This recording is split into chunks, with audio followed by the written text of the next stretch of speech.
बुझी हुई मोमबत्ती। एक पिता अपनी 4 वर्षीय बेटी मिनी से बहुत प्रेम करता था। ऑफिस से लौटते वक्त वह रोज उसके लिए तरह तरह के खिलौने और खाने पीने की चीजें लाता था। बेटी भी अपने पिता से बहुत लगाव रखती थी और हमेशा अपनी तोतली आवाज में पापा पापा कहकर पुकारती थी। दिन अच्छे बीत रहे थे कि अचानक एक दिन मिनी को बहुत तेज बुखार हुआ। सभी घबरा गए। वे दौड़े भागे डॉक्टर के पास गए, पर वहां ले जाते मिनी की मृत्यु हो गई। परिवार पे तो मानो पहाड़ ही टूट पड़ा और पिता की हालत तो मृत व्यक्ति के समान हो गई। मिनी के जाने के हफ्ते बाद भी ये ना किसी से बोलते ना बात करते, बस रोते ही रहते। यहाँ तक कि उन्होंने ऑफिस जाना भी छोड़ दिया और घर से निकलना भी बंद कर दिया। आस पड़ोस के लोगों ने और नाते रिश्तेदारों ने उन्हें समझाने की बहुत कोशिश की, पर वे किसी की ना सुनते। उनके मुख से बस एक ही शब्द निकलता, मिनी।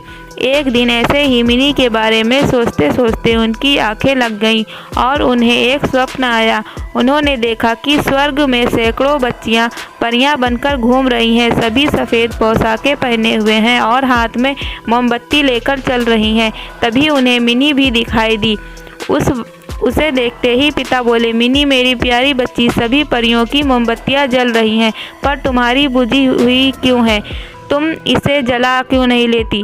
मिनी बोली, पापा मैं तो बार बार मोमबत्ती जलाती हूँ, पर आप इतना रोते ही हैं कि आपके आंसुओं से मेरी मोमबत्ती बुझ जाती है। ये सुनते ही पिता की नींद टूट गई। अपनी गलती का एहसास हो गया। वे समझ गए कि उनके इस तरह दुखी रहने से उनकी बेटी भी खुश नहीं रह सकती और वह पुनः सामान्य जीवन की तरफ बढ़ने लगे। मित्रों, किसी करीबी के जाने का गम शब्दों से बयान नहीं किया जा सकता, पर कहीं ना कहीं हमें अपने आप को मजबूत करना होता है और अपनी जिम्मेदारियों को निभाना होता है, और शायद ऐसा करना ही मरने वाले की आत्मा को शांति देता है।